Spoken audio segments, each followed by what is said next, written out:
오늘 시간에는 신앙의 대상을 하나님으로 바꾸었을 때 베풀어지는 놀라운 은혜라는 제목으로 함께 말씀의 은혜를 나누기를 원합니다. 오늘도 거룩한 날, 복된 날, 주 앞에 나와 예배드리는 사랑 우리 성도들을 사랑하고 축복합니다. 말씀의 풍성한 은혜로 여러분의 영육간이 강건케 되기를 바라고, 삶에 우리 주님의 도우시는 은혜가 있어 여러분의 삶이 풍족하게 되기를 바랍니다. 특별히 하나님께 마음을 정하여 주님을 향할 때 하나님이 우리에게 예상치 않는 많은 복을 주시도록 여러분들을 그 하나님이 복을 주시기를 간절히 바랍니다. 저는 늘 설교를 하는데 제 설교를 이렇게 돌아보면 주제들이 약간 회개라는 중점의 설교를 많이 하고, 충성합시다, 순종합시다 라는 그런 설교를 많이 합니다. 근데 오늘은 좀 다른 주제를 좀 살필까 합니다.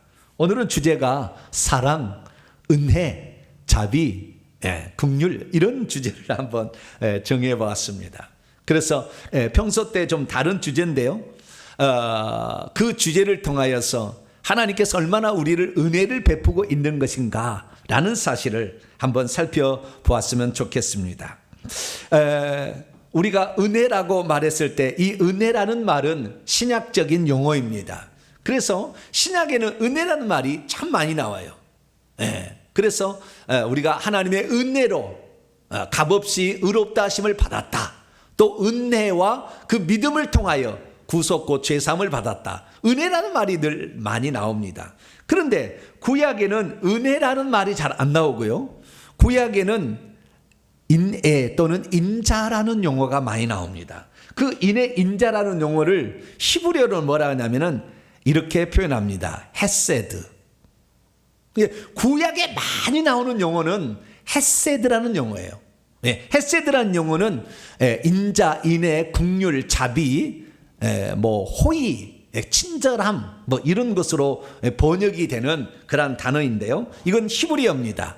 헤드, 시그마, 그 다음에 달렛, 이 세 가지 자음이 모여서 거기에다가 몸을 붙여가지고 헤세드라고 부르게 되는데요, 오늘 본문 말씀에도 이 헤세드란 말이 두 번이나 등장하고 있습니다. 오늘 본 말씀 12절의 말씀을 보시면, 그러므로 이제 청하노니, 기생라합이 두 정탐꾼에 하는 얘기입니다. 왜냐하면 내가 너희를 선대하였은즉, 이 선대하였다는 말을 히브리어로 보게 되면 내가 너희를 헤세드를 행하였으므로 이렇게 나와 있어요. 헤세드를 베풀었으므로, 자비를 베풀었으므로, 그러면 너희도 내 아버지의 집을 헤세드를 베풀도록 여호와로 내게 맹세하고 내게 증표를 내라 라고 말씀하고 있습니다. 그래서 우리는 히브리어로 이 헤세드란 말이 상당히 중요하고, 구약시대는 이것 중심으로 모든 것이 펼쳐진다 라고 얘기를 해도 과언이 아닐 정도로 엄청난 많은 말씀들이 나옵니다. 특별히 구약 성경 가운데에 헤세드란 말은 시편에도 많이 나오는데요, 시편 100편 5절 말씀 보면 여호와는 선하시니 그 인자하심이 영원하고 그의 성실하심이 대대에 이르리로다. 이때 그의 인자하심이 헤세드입니다. 그의 헤세드가 영원하고, 하나님의 속성 가운데 아주 중요한 속성이죠. 하나님이 인자하시다, 자비로우시다, 긍휼이 많으시다라는 뜻인데, 그 인자하심이 영원하다라는 말을 나오고 있습니다. 시편 59편 17절에도 나의 힘이시여 내가 주께 찬송하오니 하나님은 나의 요새이시며 나를 긍휼히 여기시는 하나님이시다. 이 번역을 그렇게 했는데 원문은 나의 헤세드의 하나님이시다 이렇게 나와 있어요. 나의 헤세드의 하나님이시다.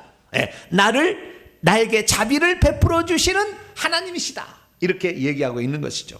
그렇다고 한다면 하나님은 과연 어떤 자들에게 인애, 헤세드를 베풀어 주시는 것일까요? 하나님께서 긍휼과 자비를 베풀어 주는 사람들이 있는데 그 중에서 이방인들도 포함이 됩니다. 하나님으로부터 이 헤세드의 은혜를 받은 자 중에는 이방인도 있다는 것이죠. 그러면 대체 어떤 자들이 그런 헤세드의 은혜를 받았을까요? 오늘 본문 말씀에 등장하는 기생 라합이 헤세드의 은혜를 받게 됩니다. 그리고 사사기 말기에는 모압 여인 룻이라는 이 여인도 헤세드의 은혜를 받게 되고요. 그리고 엘리사 시대에는 아람 나라의 장군이었던 나아만 문둥병자가 헤세드의 은혜를 받습니다. 그래서 하나님의 긍휼과 자비로우심의 그 은총을 누리게 되는 것이죠. 그러면 대체 어떤 사람들이 하나님의 긍휼과 자비를 받는 것일까요? 많은 사람들은 그냥 일방적으로 하나님께서 그런 그 은총을 내린다 이렇게 얘기하지만 그렇지 않습니다. 하나님께서 우리에게 은총과 긍휼을 베푸실 때는 어떤 현상이 있는 거예요. 그래서 우리가 기왕이면 신앙생활 하게 될 때 신약에는 은혜라고 말하고 있지만 구약에는 헤세드라고 말하고 있는 이 인자와 긍휼을 여러분도 많이 누리게 되기를 축원합니다. 그 중에서 오늘 본문 말씀에 헤세드의 은혜를 받았던 한 인물이 등장하니 그가 바로 기생 라합입니다. 대체 기생 라합은 어떤 사람이었길래 하나님으로부터 긍휼과 자비, 인자하심을 얻게 되었던 것일까요? 오늘 본 말씀은 여리고성의 기생 라합이 여호와 하나님에 대한 신실한 신앙 때문에 정탐꾼들을 살려줌으로 인하여 결국 자기와 자기의 가족을 여리고의 멸망으로부터 구원받는 헤세드의 은혜를 받았다라는 그런 말씀입니다. 기생 라합과 그의 집 사람들은 살아있는 모든 생명체를 다 진멸하라는 헤렘 전쟁에서 어떻게 살아남을 수 있었을까요? 기생 라합은 그때 어떤 결단을 내렸기에 자기 민족이 다 죽어가는 마당에 보호를 받고 살리심을 받게 되었던 것일까요? 기생 라합은 대체 무슨 일을 하였기에 유다 지파의 사람인 살몬을 만나 결혼하여 믿음 있는 복된 여인이라고 일컬음을 받게 된 것일까요? 오늘 본 말씀은 BC 1405년경 여호수아가 가나안 땅을 정복하는 시점에 가나안의 첫 땅인 여리고성을 정복할 때 일어난 사건을 말해주고 있습니다. 여호수아는 그때로부터 약 45년 전인 BC 1450년경에 모세의 선택을 받아서 12정탐꾼이 되었고 12정탐꾼이 되어서 장차 하나님이 우리에게 주실 가나안 땅이 어떤 땅인지를 알아보라. 그렇게 해서 12정탐꾼 가운데 유다 지파의 대표로 에브라임 지파의 대표로 여호수아가 참석을 했습니다. 그래서 그때 정탐을 하고 온 자였는데 이제 드디어 하나님의 약속이 성취될 순간이 되어서 이제 젖과 꿀이는 가나안 땅 첫 번째 성을 정복할 시점이 된 거예요. 그러자 자기가 정탐꾼으로 갔던 것처럼 두 사람을 선택해 가지고 그 가나안 땅과 여리고 성이 어떤 상태에 있는지를 엿보고 오라 라고 일종의 스파이를 그쪽에 보내게 된 것이죠. 그런데 여리고 왕은 이미 이런 낌새를 알아차리고는 그 성문으로 들어다는 모든 사람을 감시하고 있었기 때문에 정탐꾼들이 기생 라합의 집에 들어갔다는 것을 벌써 알고 그 집을 급습해 들어왔습니다. 만약 그때 라합이라는 사람이 그들을 옥상의 3대 속에 숨겨두지 아니했더라면 그들은 틀림없이 발각되어서 죽임을 당했든지 어떤 일이 벌어졌을 거예요. 그때 기생 라합의 기지로 결국에 그 집에 온 군사들은 그 뒤쫓으려고 요단강 쪽으로 가게 되었고 결국에 2명은 안전하게 보호를 받다가 이 여리고성의 기생의 도움을 통하여 3일 동안 피해 있다가 안전하게 진영으로 복귀를 하게 됩니다. 믿음이 없으면 자기가 위험에 처할 수 있는 일을 스스로 선택하는 것은 하지 않을 것입니다. 믿음이 없으면 자기가 죽을 수도 있는 엄청난 일에 개입하려고 하지 않을 것입니다. 믿음이 없으면 원래 자기가 가지고 있던 신앙을 버리고 다른 신앙을 갖는다는 것이 쉽게 되지 않을 것입니다. 믿음이 없으면 아무리 다른 민족이 강하다는 소문을 들었을지라도 자신의 민족을 버리고 자기의 가족을 위험에 처하게 하는 일을 스스로 선택하지는 않을 것입니다. 믿음이 없으면 위험에 처한 사람들을 도와주려고 하지 않을 것입니다. 믿음이 없으면 자기 민족이 아닌 하나님을 믿는 타 민족에게 자신의 미래를 맡기지도 않을 것입니다. 믿음이 없으면 앞으로 어찌 될지 모르는 사람들에게 자기의 운명을 맡기지 않을 것입니다. 그럼에도 불구하고 기생 라합은 믿음으로 두 정탐꾼을 살려주기로 결정을 해서 그 위험한 일을 손수 자신이 감당하게 됩니다. 결국 그는 하나님으로부터 헤세드의 은총을 받게 되어서 그녀는 믿음의 신앙의 위인으로 성경에 자리 잡게 되는 것이죠. 대체 이 여인은 무슨 일을 하셨고 어떻게 되었길래 하나님으로부터 헤세드의 은혜를 받게 된 것일까요? 우리는 그 사실을 잘 살펴봐야 되는데요, 이때는 아주 긴박하게 흐르는 상황이라는 걸 알 수가 있습니다. 왜냐하면 지금 이스라엘 민족이 전 세계를 다 아우르며 지배하고 폭풍노도와 같이 달려들고 있는 그런 시점이기 때문에 그 민족에 대항했던 다 죽는 그런 시점이에요. 그럼에도 불구하고 여리고는 대단했습니다. 왜냐하면 여리고를 함부로 정복할 수 없는 난공불락의 요새처럼 지어졌기 때문이죠. 그래서 제가 잠깐 지도를 좀 가져왔는데요, 왼쪽 그림을 보면 여리고가 빨간 점으로 표시가 되어 있습니다. 그 여리고 위로 보면 고랑이 있는데 그 고랑이 요단강입니다. 요단강이 흘러내려서 사해 바다를 이루게 되는데 그 사해 바다가 조금 위쪽에 여리고 요단강 옆에 여리고가 위치하고 있습니다. 이 여리고 도시는 당시에 6,000평 정도 됐다고 그래요. 그래서 가나안 땅 왼쪽 편에 있는 그 전체가 다 가나안 땅인데 이 가나안 땅의 도시들 가운데 중간 정도 크기였다고 합니다. 그런데 이 도시는 대단해서 오른쪽을 보시게 되면 약간 길다랗게 동그란 타원형의 그 도시를 형성하고 있었는데 이 도시는 맨 가쪽으로 요새처럼 성벽을 쌓아놨는데 그 성벽의 높이가 무려 9.2m. 우리나라 보면 약 아파트의 4층 높이의 건물로 성벽을 쌓아놨어요. 그런데 그 성벽이 그냥 성벽이 아니라 그 성벽의 바깥쪽에 성벽이 하나 있고 또한 4.6m 안쪽에 또 하나의 안쪽 성벽, 두 개의 성벽을 쌓아놓고 있었습니다.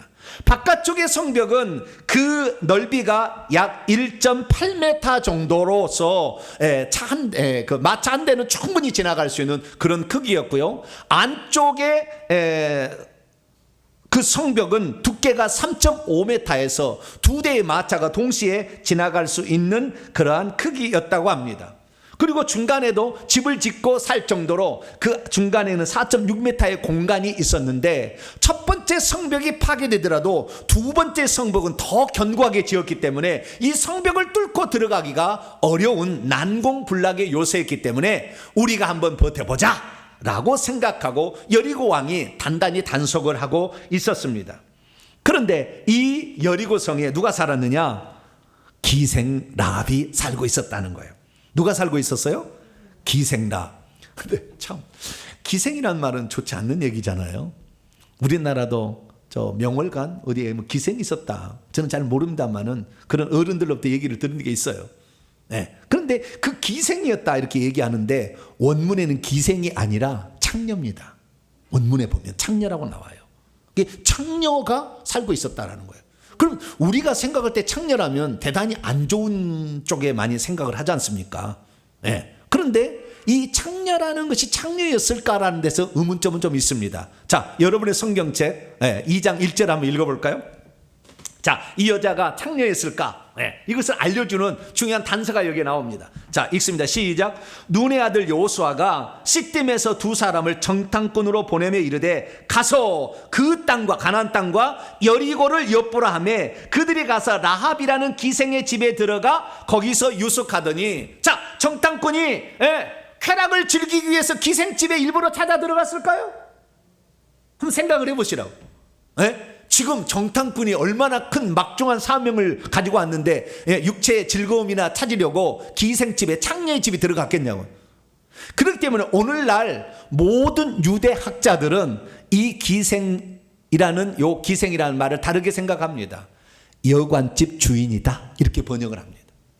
그러니까 이 여리고는 이 모든 대상들이 지나가다가 한번 거쳐가는 자고 가는 그런 유숙한 장소이기 때문에 여관집을 운영하는 주인이었을 것이다.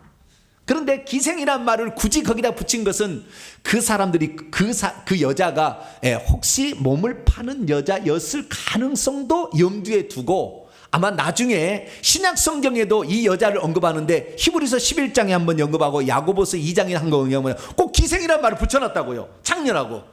그런 것은 그 여자가 귀한 자는 아니었다, 이방인이었다, 천한 여자였다라는 것을 조금 강조하게 한 것이 아닌가라는 생각을 합니다. 어쨌든 그녀가 기생나합이었는데 그 집에 사람이 들어갔는데 그 집에 유화로 잠자로 들어갔다 그런 거 보니까 여관집일 가능성이 매우 높아 보입니다. 그런데 이 정탐꾼이 들어갔는데 이 정탐꾼이 들어간 것을 벌써 알고 누군가가 신고를 했어요. 그래서 여리고 왕이 사람을 보내서 그 집에 급습을 하게 합니다. 왜냐하면 이미 지금 이스라엘 백성이 곧 쳐들어온다는 얘기를 들었기 때문에 그들은 매우 긴장하고 있었고 그 성에 들어오는 사람들을 다 면밀히 조사하고 있었기 때문이죠. 피부 색깔도 약간 다르고 언어도 어눌했던 그 소문은 금방 났을 것이고 그래서 왕의 귀에까지 들어가게 된 것입니다. 그래서 네 집에 들어온 그 두 남자를 끌어내라 라고 병사가 얘기했을 때에 기생 라합은 뭐라고 얘기했느냐? 내가 들어온 것까지는 봤어. 그러나 해가 지기 전에 성문을 닫기 전에 나갔습니다. 그런데 어디로 가는지 모르니까 빨리 쫓아가면 그 사람들을 만날 수 있을 것입니다 라고 얘기를 했습니다. 그러자 병사들은 그 여인의 말을 듣고 빨리 그 뒤쫓아 요단강까지 가게 됩니다. 한마디로 이 여자가 시치미를 뚝 뗀 거예요. 뭐라고요? 시치미를 뚝 떼다. 저는 시치미가 뭔지 몰랐어요. 시치미를 뚝 떼다는 말을 먹고는 안 먹었다 그런 거 하는 겁니까? 시치미를 뚝 떼다 안 했다 이건데 우리 아들이 가르쳐 주더라고요. 그래서 알았어요. 시치미라는 것은 다른 게 아니라 옛날에는 토끼나 뭐 이런 걸 사냥하게 될 때 매를 썼답니다. 매를. 그래서 집집마다 매를 길렀는데 이 매가 가서 토끼를 물어오잖아요. 그런데 이 매가 잘못 집을 찾아가 가지고 이 집이 아니고 옆집에 갈 수가 있었던 거예요.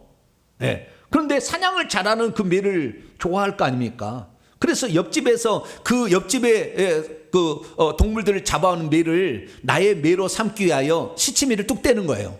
그 시치미는 뭐였냐면은 그 매의 꼬랑지에다가 뒤에다가 매달아 놓은 표시예요. 표시. 어떤 끈이나 천이나 또는 뭐 이런 것들로 뒤에다 표시를 해놓은 거예요. 그런데 그것이 달아놓음으로 말미암아 남의 집에 가도 이것이 우리 매다. 사람은 눈썹이 이렇게 다르잖아요. 얼굴 표정이 다르잖아요. 제 속눈썹이 길잖아요. 옆에서 안 보셨죠? 다 달라. 뭔가 좀 달라. 그런데 이 매는 똑같이 생겼어요. 여러분 매가 얼마나 다르겠어요? 거의 똑같이 생겼습니다. 그냥 알 수가 없으니까 그 꼬리에다가 이걸 시치미를 달아놓은 거예요. 그러니까 이 집에 들어온 매를 내 것이라 하기 위해서 시치미를 뚝 떼버리는 거예요. 떼버리고 우리 집 매인데 이렇게 한 거예요. 그래서 우리 집에 안 왔는데 왔는데 가버렸는데 이렇게 시치미를 뚝 뗀 거죠. 왜 기생라합은 자기 집에 들어온 그 정탐꾼을 이미 떠나버렸다고 시치미를 뚝 뗀 것일까요? 우리는 그 여자가 그 정탐꾼을 옥상에 3대2에 몰래 숨겨두고 시치미를 뗀 이유를 나중에 그 군병들이 다 나간 다음에 올라가서 그들이 잠자기 전에 말할 때 하는 얘기를 통해 알 수가 있어요. 그것은 11절에 정확히 나와 있고 9절부터 설명이 되어 있는데요. 말하되 여자가 말합니다. 그 두 정탐꾼에게 여호와께서 이 땅을 너희 이스라엘 민족에게 주신 줄을 내가 이미 알아온 채 있다. 우리가 너희를 심히 두려워하고 이 땅 주민들도 다 너희 앞에서 간담이 놓고 있는데 그 이유는 왜냐하면 너희가 애굽 땅에 나올 때에 여호와께서 너희 앞에서 홍해물을 마르게 해서 건너게 하신 일과 뿐만 아니라 너희가 요단 이 동편에 있는 저쪽에 있는 아모리 사람의 두 왕 시온과 옥 바산왕 옥에게 행한 일 곧 그들을 전멸시킨 일을 우리가 들었기 때문이다. 우리가 듣자 곧 마음이 녹았고 너희로 말미암아 사람이 정신을 잃었나니 너희의 하나님 여호와는 위로도 하늘에서도 하나님이요 아래로는 땅에서도 하나님인 상천하지의 유일한 우주 가운데 한 분 하나님이시다 라는 얘기를 했다는 거예요. 여기서 알 수 있는 것은 뭐냐면 이 기생 라합이 소문을 듣고 하나님이 누군지를 알아차렸다는 거예요. 그리고 지금 상황이 어떻게 흘러갈 것인가를 예상을 했다는 거예요. 그래서 이 여인은 이 땅은 이미 저 전능한 그 하나님의 손아귀에 이미 넘어갔기 때문에 여기서 버틴다고 해서 살아날 수 있는 방법은 없다라고 판단한 거죠. 어떻게 알겠을까요? 여관집을 운영하면서 수많은 사람이 오면서 왔다 갔다 하면서 소문들을, 정보들을 알려준 거 아닙니까? 그러자 그것을 듣고 내가 지금 여기에서 해야 될 일이 무엇인가를 스스로 결정을 하게 된 것이죠. 특별히 그 이스라엘 민족이 믿고 있는 그 하나님은 자연 만물도 복종시키는 하나님이고, 그리고 이 아모리 왕 시혼과 바사나 옹은 요단강 동편의 사람인데 철침대 크기가 4.5m였어요. 거인들 족속이었습니다. 나중에 한번 내가 또 설교하겠습니다. 거인족에 대해서. 이 거인족의 사람이었기 때문에 어마어마한 기골이 장대한 그들을 물리칠 수 없었는데 단번에 여호수아가 가서 정복을 했거든요.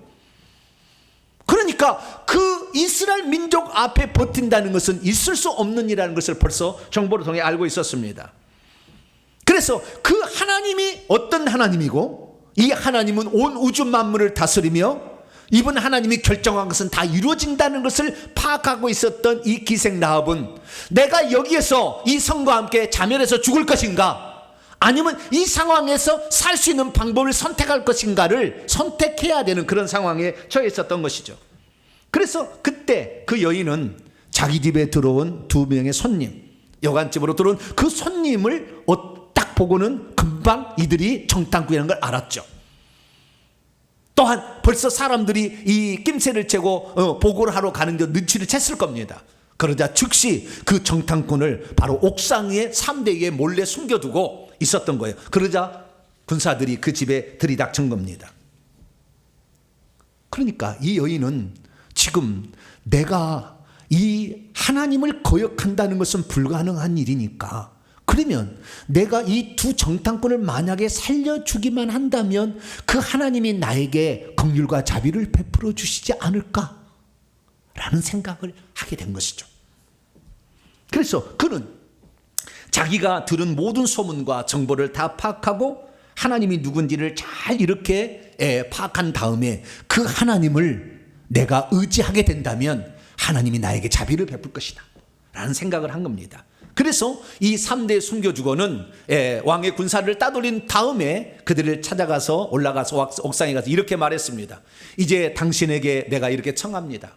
내가 당신들을 이렇게 선대하였은즉 헤세드의 은혜를, 자비와 긍휼을 베풀었으므로 당신도 내 아버지의 집을 자비와 은총을 베풀어 주겠다고 내게 여호와 앞에서 맹세하고 내게 증표를 주십시오.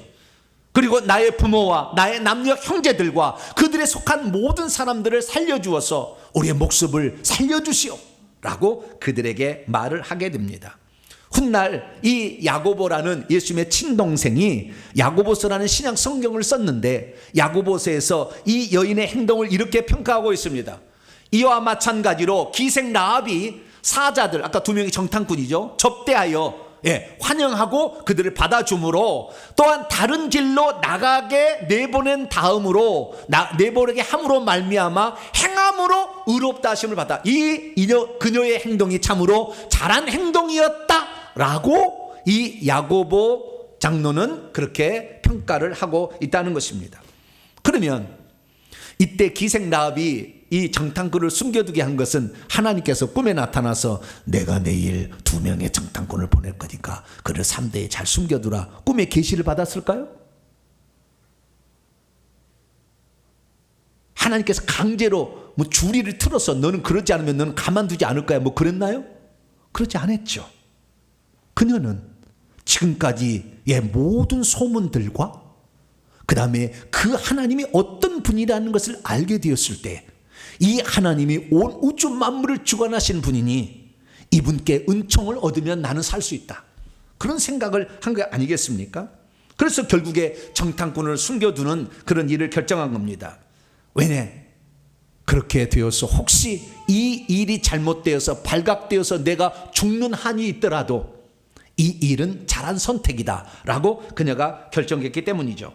그래서 그녀는 이제 그 정탐꾼을 자기 이 집이 성벽 위에 있었기 때문에 창문을 통해서 내리다릅니다. 그래서 도망치되 바로 요단강으로 가지 말고 산으로 도망쳐서 3일 동안 기다리다가 수색이 끝나거든 돌아가시오 라고 얘기를 하고 3일 동안 먹을 것도 좋겠죠. 여기서 숨어서 굴 속에 숨어 있다가 산 속에 숨어 있다 가시오 이렇게까지 얘기함으로 안전하게 돌아갈 수 있도록 해줬습니다. 결국 어떻게 되었을까요? 얼마가 지난 후 이제 안전하게 돌아간 그 보고를 받은 여호수아가 이제 여리고성을 정복하기 위해서 옵니다. 그러나 첫 성이고 첫 번째 방법이기 때문에 하나님께서는 그 성을 인간적인 방법으로 정복하지 아니하고 하나님의 방법으로 하게 했으니 성을 7바퀴 이렇게 돌게 하고 마지막 날 7바퀴 돌아서 결국에 성을 돈 다음에 크게 외쳐서 이 성을 정복하게 하는데, 그때 하나님이 성 바퀴를 돌 때마다 다른 외경을 보니까 천사들이 보태져요. 많은 천사들이. 그래서 어마어마한 천사가 와서 외치게 될 때 안쪽으로 성벽을 무너뜨립니다. 고고학적 발굴에 의하면 안쪽으로 성벽이 2개가 다 무너지게 됩니다. 그런데 누구만 안 무너지느냐? 그 기생 라합의 집만 안 무너집니다. 다 무너졌어요.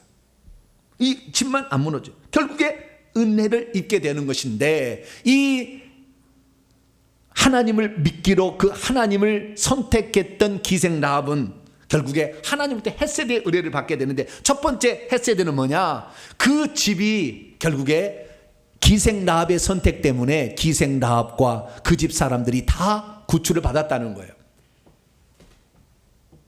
왜? 그 집이 나올 때 약속을 했거든요. 붉은 줄을 창문에 매달아 놓게 되면 그 집은 라합이 있는 집이다라고 이렇게 약조를 했거든요. 그래서 나중에 여호수아서 6장이 넘어가면은 이 성을 정복하게 되는데, 젊은이들, 정탐한 그 2명의 젊은이들이 라합과 그의 부모와 그의 형제와 그의 속한 집에 허물어진 않은 그 집에 가서 빨리 진영 밖으로 내놓고 정복을 해 들어갑니다.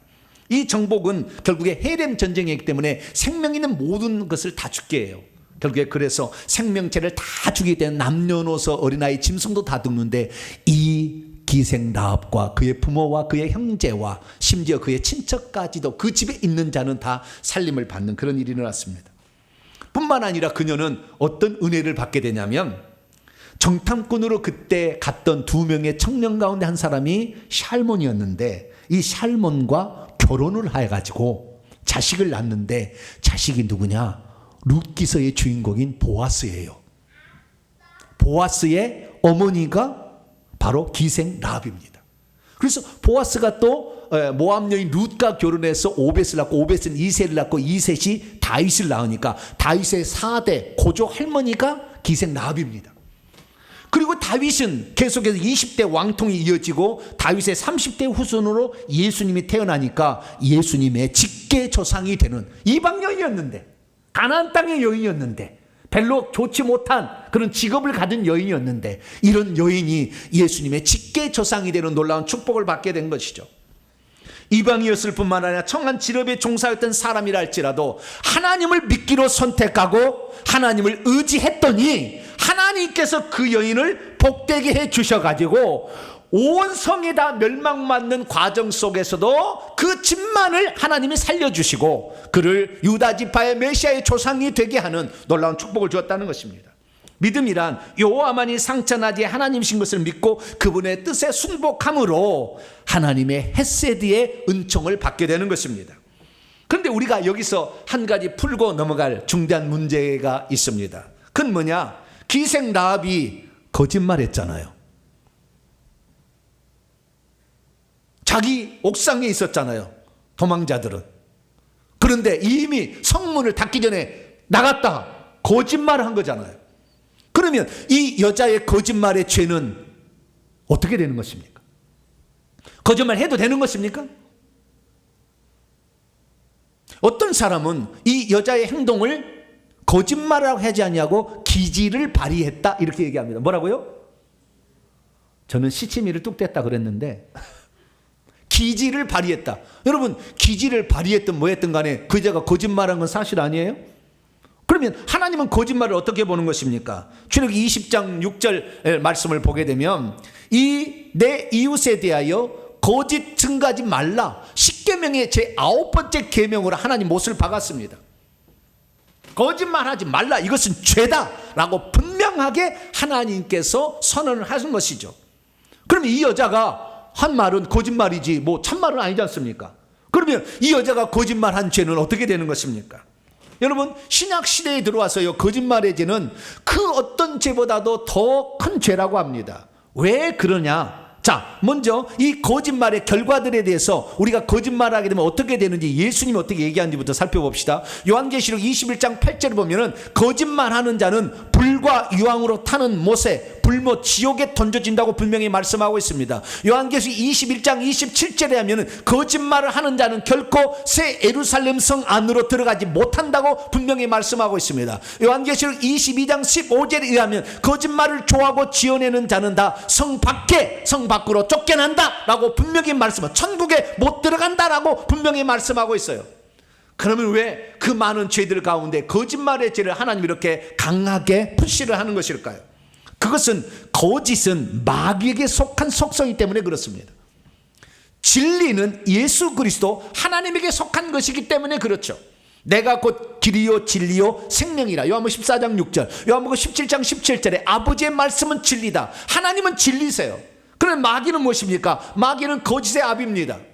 마귀는 진리를 말할 수 없어요. 거짓이 그 속에 가득 있습니다. 그래서 진리가 그 속에 없으므로 진리에 서지 못하고, 거짓을 말할 때마다 제 것으로 말한 이는 그가 거짓말장이요 거짓의 아버지다, 이렇게 분명히 성경은 얘기하고 있기 때문이죠. 그렇기 때문에 십계명법을 어겼던 거짓말의 죄는 반드시 지옥에 떨어져야 할 죄인데도 불구하고, 이 여인에 대해서 히브리서 기자는 뭐라고 평가하고 있느냐? 히브리서 11장 31절에 그 여인은 믿음의 여인이었다, 믿음의 행동이었다 라고 평가하고 있습니다. 정탐꾼들을 평안히 영접하였고 거역하던 그 여리고성의 백성과 함께 스스로 멸망에 들지 아니하고 스스로 그들을 살려주기로 결정한 믿음의 행동이었다라고 히브리서 기자는 얘기하고 있는 거예요.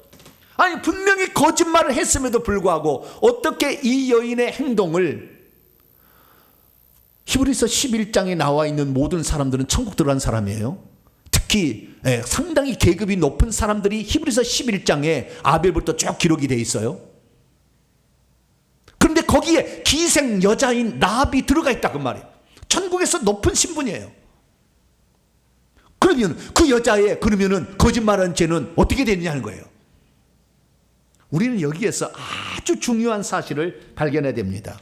왜 거짓말하는 죄를 지었음에도 불구하고 기생 라합은 믿음의 여인이라고 평가를 받았고 후대 사람들 그를 복 있는 여인이라고 말한 이유를 알아야 되는 것입니다. 그것은 뭐냐?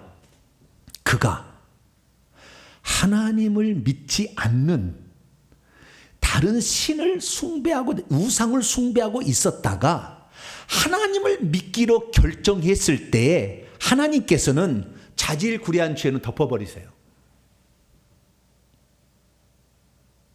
그러니까 여러분, 처음으로 하나님을 믿지 않는 사람이 하나님을 믿기로 결정한 구약시대죠. 신약시대라면 처음으로 예수님을 믿지 않는 자들이 예수 그리스도를 나의 왕으로, 나의 주인으로, 나의 삶에 이제 내가 주인이 아니고 돈이 주인이 아니고 쾌락과 명예가 주인이 아니고 예수 그리스도를 나의 주인으로 모시기로 결정해버리면 천국은 예수님이 주인인 나라예요. 그 나라에 들어갈 수 있는 자격을 부여하는 거예요. 그렇기 때문에 이 거짓말의 죄도 물론 잘못이죠. 이거 잘한 것은 아니지만 그녀가 하나님을 믿기로 결정한 것이 있었기 때문에 하나님께서는 그에게 자비를 베푸는 거예요. 그래서 그녀가 지은 죄를 잠깐 그냥 내버려 두는 것입니다. 잠깐 내버려 두는 거예요. 그리고 너의 결정을 존중한다. 너가 나를 믿고 따르기로, 나의 백성이 되기로 결정했으니 나는 너의 그 결정에 엄청난 많은 점수를 준다 하면서 그녀가 실제 낱낱이 지은 죄들에 대해서는 간과하시는 거예요. 이것이 하나님이 베푸시는 헤세드의 은총입니다. 어떤 사람은 하나님 우리에게 은혜를 베푼다니까 나는 아무것도 한 일이 없는데 하나님이 다 알아서 해주신다고 생각하는데 그거 아닙니다. 정확히 성경은 말하고 있는 거예요. 뭘 말하고 있느냐? 너가 계속해서 사망의 우상을 숭배하는 그 지역에 네가 들어가 있었고 거기서 죽을 수밖에 없었는데 생명의 주인 되신 하나님을 믿기로 해서 네가 목숨이 위험에 처한다 할지라도 정탐꾼을 살려줌으로 나를 믿기로 선택했으니 너의 그 소중한 결정을 나는 귀하게 보겠다 이거예요. 그래서 하나님께서는 그녀가 지은 거짓말에 자잘한 죄들은 덮어두시는 거예요. 그것을 헤세드의 은총이라고 그러는 거예요.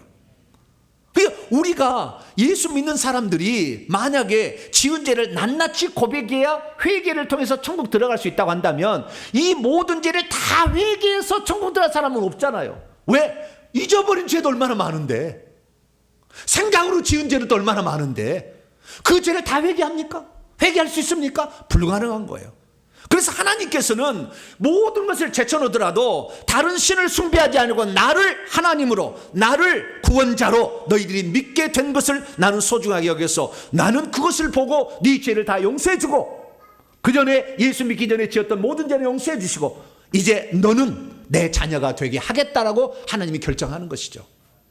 이런 은혜가 우리가 처음으로 하나님을 믿기로 결정할 때 나타난다는 것을 믿으시기 바랍니다. 그렇기 때문에 우리가 천국 갈 수 있는 거죠.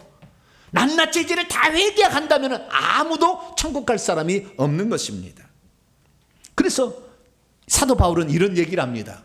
우리는 그리스도 안에서 그의 은혜의 풍성함을 따라 그의 피로 말미암아 그 예수 그리스도의 십자가에 흘리신 그 피로 말미암아 속전을 지불하여 되사는 겁니다. 속량 곧 죄들의 용서를 받았다 얘기합니다.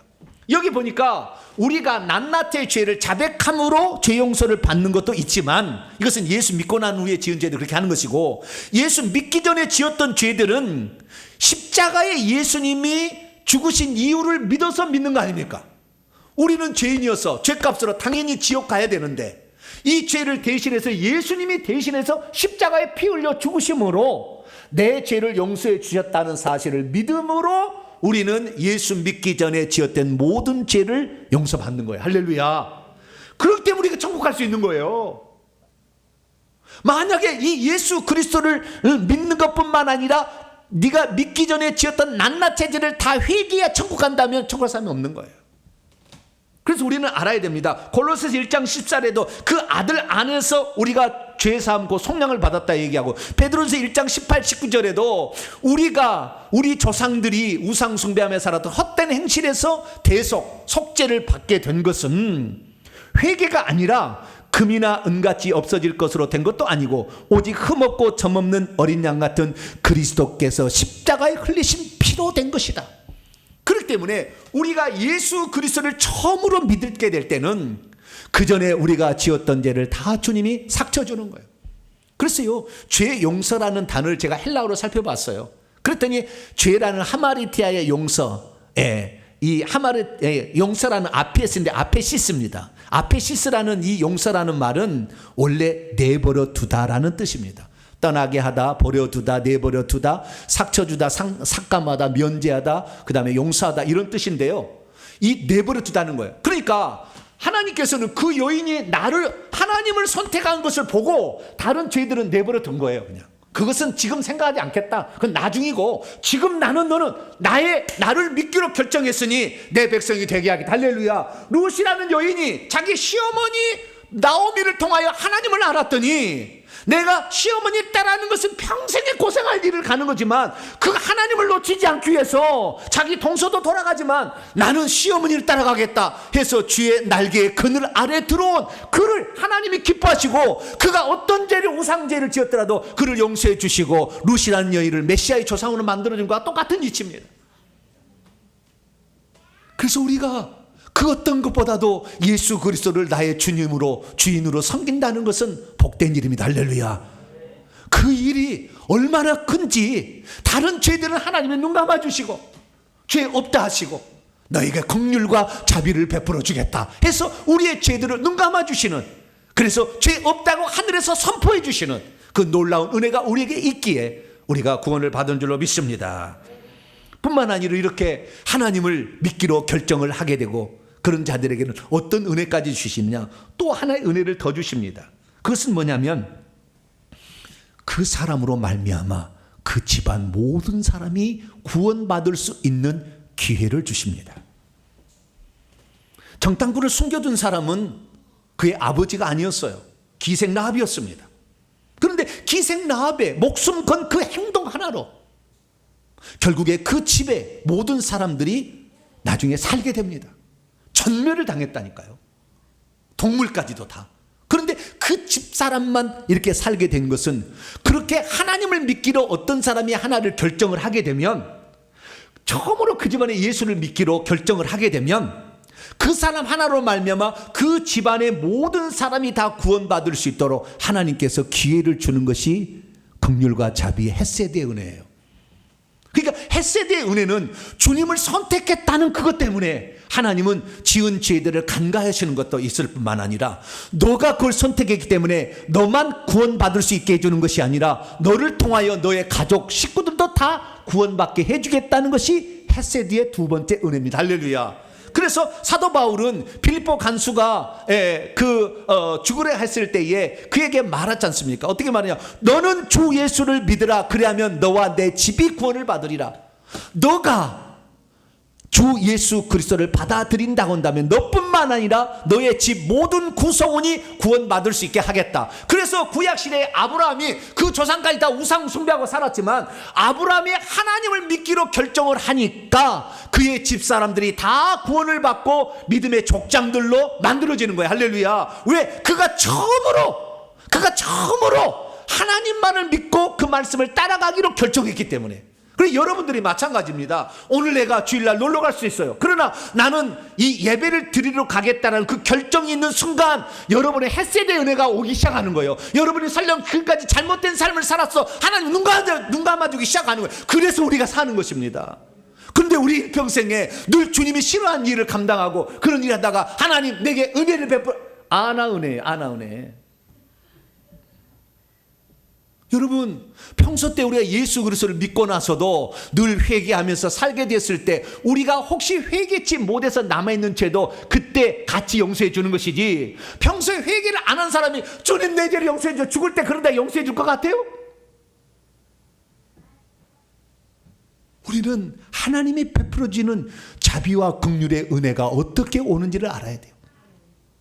그때 자기의 목숨이 경각간에 달려 있었어도 나는 하나님만이 살아계신 분이고 이 하나님을 믿는 이 두 사람을 살려줄 때 하나님은 나에게 긍휼을 베풀 것이다 라는 그 마음으로 행동했을 때 주님께서는 그녀가 설령 거짓말했어도 없는 것으로 괜찮아, 너가 나를 선택한 그 선택이 더 귀하고 더 큰 거야. 그렇기 때문에 설령 네가 죄를 지었어도 나는 죄를 묻지 않겠다. 할렐루야.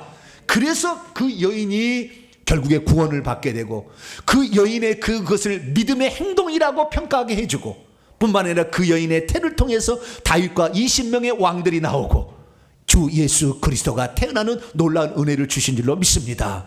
그렇기 때문에 우리가 오늘도 어떤 삶을 살아갈 때 어떤 선택을 잘할 수 있게 되기를 축원합니다. 하나님을 위하여 여러분의 마음을 통해서 하나를 딱 정할 때 하나님은 그것 때문에 다른 자질과 것은 그냥 못 본 채 넘어가 주는 거예요. 잘못한 것도 하나님 없다고 여겨주시는 거예요. 우리가 진심으로 회개했을 때 우리가 혹시 회개하지 않고 남아있는 죄도 주님이 그때 다 깨끗이 용서해 주는 거예요. 할렐루야. 이것이 바로 헤세드의 은혜고 이것이 바로 하나님이 긍휼과 자비를 베풀어 주는 것이지, 아무것도 나는 하지 않았는데 하나님이 다 그것은 강제로 하는 거예요. 그것을 은혜라고 얘기하지 않는다. 여러분들은 오늘부터라도 삶 속에 내가 지금 이 순간에 과연 무엇을 선택할 것인가, 어떤 것을 결정한 것인가를 잘해서 하나님께서 오냐, 네가 그렇지 않을 수 있는 형편이 없고 너가 그렇게 하면 너에게 손해나는 것이 없고 그렇게 하면 너에게 위험에 빠뜨린 일이 있어도 나를 위하여 그런 선택을 했으니 내가 너에게 헤세드의 은혜를 베풀어 주마 라는 그 은총의 대상이 되기를 간절히 축원합니다. 거룩하신 하나님 감사합니다. 오늘 내가 과연 주님의 자비와 긍휼을 어떻게 받을 수 있는가? 삭개오가 그렇게 많은 죄를 지었으나 주님 앞에 나와서 그 주님을 만나보고 자신의 죄를 고백하려 했을 때 하나님께서는 삭개오의 모든 죄를 없애주셔서 이 집에도 구원이 이르렀다 이렇게 얘기하지 않았습니까? 주여, 우리의 죄를 낱낱이 회개해 천국 간다면 아무도 천국 갈 사람이 없겠지만 우리가 주님을 선택하고 주님께 우리의 마음을 바치고 주님을 나의 중심에 모시고 살고 주님을 위하여서 어떤 일들을 결정하게 될 때 하나님께서 우리에게 헤세드의 은혜를 베푸는 줄 믿습니다. 그 은총을 받아 살고 그래서 천국까지 이르는 우리 모두가 되게 해 주옵소서. 우리 주 예수 그리스도의 이름으로 기도하옵나이다. 아멘.